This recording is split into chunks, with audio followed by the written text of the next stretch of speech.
6 years ago, I was a full-blown shopaholic in over $120,000 of debt, and I realized that if I didn't make any changes, then I was going to be a broke girl cosplaying rich in a Gucci belt with nothing to show for it for the rest of my life. Today, I'm completely debt-free, and I have totally overhauled my relationship with my shopping and myself. So in this video, I want to throw back to the 10 dumbest purchases I made at the peak of my shopping addiction. I'll share why I bought them and what I learned from them so that you don't have to make the same mistakes I did. Starting with the first dumb purchase that I feel like kind of started it all, the Gucci slides. I remember being absolutely obsessed with these. Now don't roast me because when I was like in the peak of my shopping addiction, we were in like full-blown 2016 Instagram world where every single influencer had these slides and the Gucci belt to match. And I did end up buying them.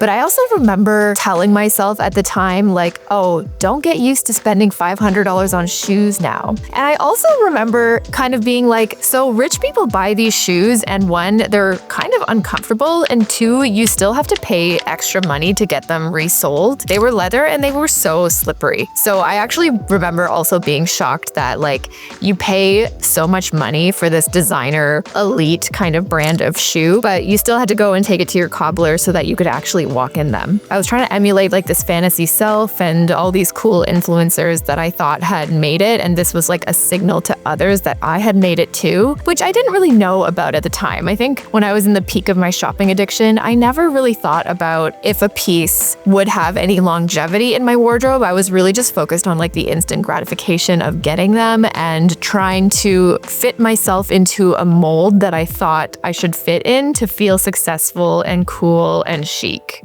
Next were monthly clothing hauls. If you go back to the beginning of my channel, then you'll see that the very first video I ever posted was an Aritzia haul, followed by a Zara haul, another Aritzia haul. I was just like out shopping at the stores pretty much every single week, but I just remember being such a regular at some of these stores that the girls started to recognize me. They knew my name. They started bringing me things that they thought I would like. And instead of feeling like I had kind of peaked when it came to shopping, I feel like some people think it's kind of cool to be a regular or for like your sales associate to know you and to text you when like new things come in. But for me, I was actually deep down quite embarrassed by that. But yeah, deep down, I think I kind of knew that I was doing this too much and that I really shouldn't be doing it.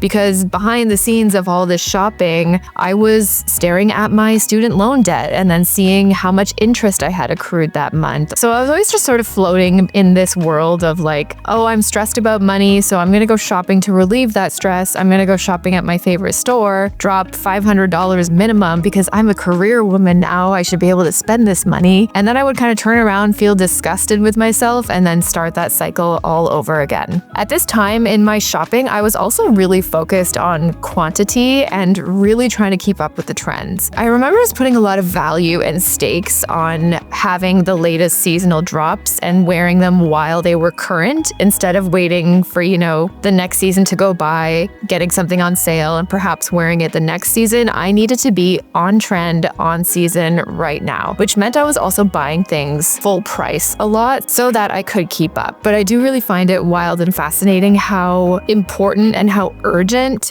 buying those things in the moment feels. This next one is actually the only thing I still own from the peak of my shopping addiction era. And if you're an OG to my channel, then you already know, but if you're new, then it is this amazing Saint Laurent moto jacket. It's sick. I love it. It's really, really cool. At least I bought this secondhand. I've always been like a moto jacket girl, and I remember seeing this one in particular at the time on a couple of influencers that I followed, and I just loved it. I just had to have it, and I was starting to get into designer brands for some reason, even though I was like $90,000 in student debt at the time, always worried about money, but I mean, and I found myself getting into situations like this a lot, especially when I started discovering the secondhand market, shopping on places like Depop and Poshmark, things like that, where I would like message the girl and be like, I'm 100% in, let's do it. And I almost felt like I couldn't back out. So I felt like I was really stuck in the situation and I just like had to go through with it and buy the thing. I remember having that kind of feeling when I bought this and transferred the money and did all of that. But I also just remember knowing the whole time that like just knowing that I shouldn't be doing this, knowing that I shouldn't be spending this money on this jacket jacket. It was like money that I happened to have kind of set aside in savings, and at the time I just I couldn't keep my money. I remember like making progress in this savings account and being like, wow, like maybe I can travel, or I can put this down on my debt, or like, look, I can save. But then I would kind of find ways to self-sabotage and just like screw it all up for myself and just feel absolutely ill after making the purchase. And I would almost try to find situations where I couldn't get out of it, like such as buying secondhand. Like you can't really return it. It's a final sale. Once you get it, you get it. I still keep this jacket because I do genuinely like it. Sometimes I feel like this is a bit obnoxious, like the full-blown Saint Laurent kind of logo here. But overall, the shape of this jacket is beautiful. The structure is beautiful. Here, let me try it on. It's good. And it's kind of like the last thing that I think I do plan on keeping for quite a while in my post-shopping addiction era. But you know what? Despite how ill I felt buying that moto jacket, it wasn't enough for me to change quite yet. I wasn't ready. And that's when we get into this next purchase that I actually credit in completely transforming the trajectory of my life. And I'm kind of embarrassed to say it, but it's these Chloe Susanna boots. I remember being obsessed with these boots for so long. These boots were everywhere. They were also on all of like the influencers that I followed at the time. Remember, we're talking, this is probably like 2018, 2019 at this point. There was also a Netflix show. I can't remember what the show, I think it was called Love, something like that on Netflix. It was kind of like a romantic comedy with this like cool girl from LA, but she was wearing these boots in one of the episodes, and I just remember absolutely dying for them. You know, I found every single which way to convince myself to buy them, and they were on sale on Essence at the time. And I thought, you know what? I'm never gonna get a better deal than this, and I bought them. But at the time, they were also more money than my rent, and I knew I couldn't afford them. But instead of returning these boots, which I had every right to do, all the windows of opportunity were open. I could have returned them. They were unused, unworn,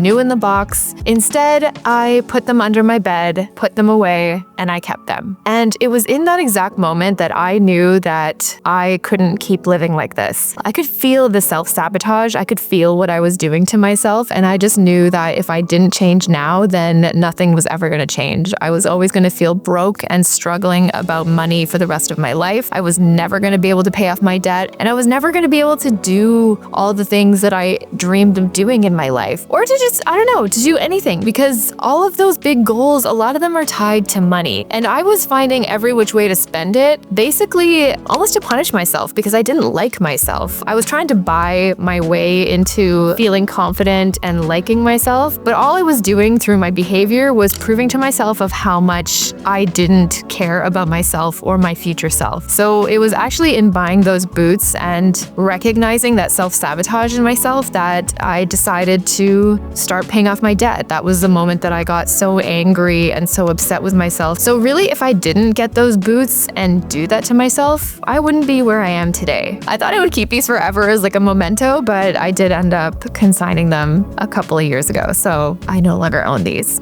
So when I was sort of brainstorming and trying to think about all the dumb that I bought, what I would really kind of come to learn is I basically just like fixated on things. I fixated on a problem, and then I basically spent all of my time trying to buy the solution. And I kind of forgot about this for a long time, but I spent so much money trying to find a matte foundation that got rid of all the shine on my face. Remember that the depths of my shopping addiction was in like 2016, 17. That was the era of the Instagram eyebrow, the full beat of makeup. Matte foundation was the look back then. And not only did I try pretty much every single matte foundation on the market, we're talking like Maybelline, we're talking Too Faced, Tarte, you know, all the like OG makeup guru foundations, but I would buy the full size ones too. And not only did I think I was solving some problem where I basically wanted my face to look like chalk, like I wanted it to be that matte, no shine whatsoever, I would spend hundreds of dollars buying buying full-size foundations to use them maybe a couple of times, realized that my skin still looked oily at the end of the day. So I thought, okay, this one didn't do the job, so now I gotta try the next one. Is that I would kind of search for problems and then spend money and buy things to try to solve them. And at the time, I guess blotting paper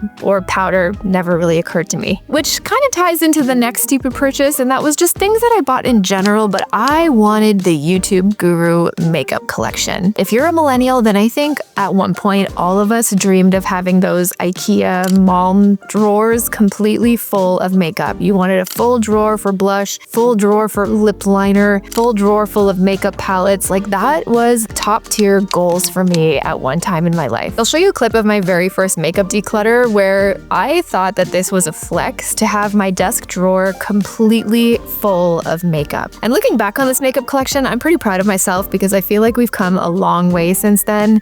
Now my makeup fits into 2 makeup bags, one that I kind of store the whole collection in, and then one that I use for travel and like my everyday makeup look. And I'm very happy with the current size of my makeup collection. But what I love about my makeup collection today is that everything pretty much gets used. I've been rotating through my makeup and enjoying it, and it's the right color for me. That's the other thing. So much of this makeup that I used to own were all these like warm tone, golden tone. It was when like those orangey kind of red sunset eyes were like really popular, and I didn't know that I was neutral to cool toned at the time. So a lot of my makeup that I used to wear made me look ill. It made me look sallow and gaunt and just was not right. So not only was I wasting all this money trying to build this collection that I never used, but also everything was just like the wrong color on me. But yeah, I had that Sephora Rouge status for a really long time, and I thought that was a flex.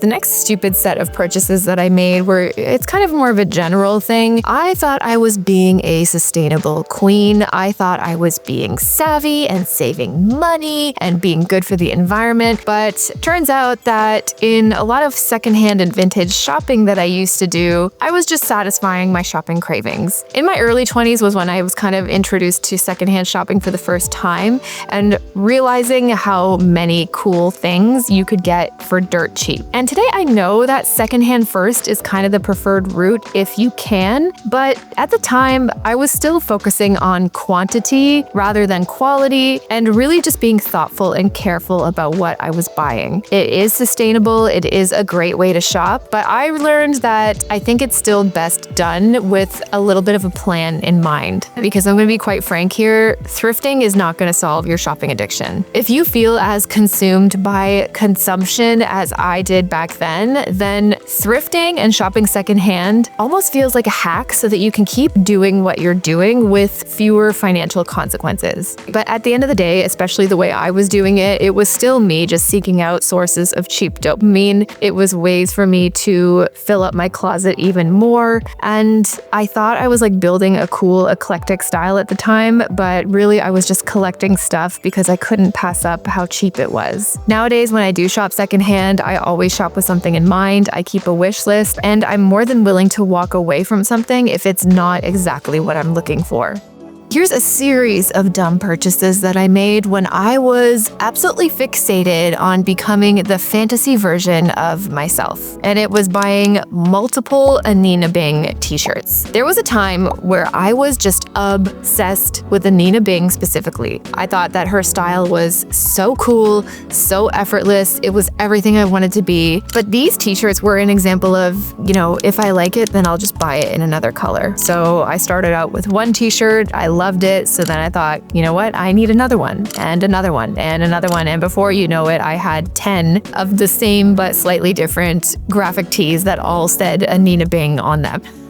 And what I noticed in this behavior was that I just couldn't feel happy with having one or two really good pieces, t-shirts, whatever it is that I loved. I needed to have all of them. I just really remember that frantic feeling and just, again, trying to buy a version of myself that I thought I wanted to be. This next one I think many of us can relate to, and that is simply FOMO. If a sale was going on, you better believe that I was participating. I almost took pride in catching any deal that I could or getting these big hauls and saving, like 20%, 15%. Like it felt like a flex. Truly, I wasted thousands of dollars over the years doing that because of my inability to say no or to discern what I actually was saving money on versus the things that I just thought I was. Nowadays, I think you can use a sale as a tool because if you had no plans on buying that thing in the first place, by the time it goes on sale, you're not saving any money. So I think it's just more important to really be discerning about sales and use them to your advantage rather than getting caught up in them. And number 10 was basically my apathy, my entire apathy towards my debt. I found alongside my shopping, before I started to get into these bigger, more high-end, higher ticket purchases, I'd often just tell myself like, oh, what's another $100 on $120,000 of debt anyway? Or $50 here, it's not a big deal. Like I would find all and any way to minimize what I was doing and just thinking that these little tiny purchases wouldn't add up over time. When, spoiler alert, they actually do. And for a lot of people, if you aren't in a big chunk of debt like I was, that's how debt even accumulates. It really can be death by 1,000 cuts. And before you know it, it really adds up and you have no idea how you're gonna pay for it. And that was dumb because by the time I was ready to tackle my loans and tackle my spending behavior, I had a way bigger problem to deal with than when I even started. So the thing is, even if you avoid making all these dumb purchases like I did, it's not going to save you unless you address your habits. And a lot of these are probably draining your bank account without you even realizing it. So watch this video next where I outline the 15 habits to stop your overspending for good. And you know what? Sharing is caring. So let me know some of the dumb shit you bought in the comments down below and what you learned from them. Thanks for watching, and I'll see you next week. Bye.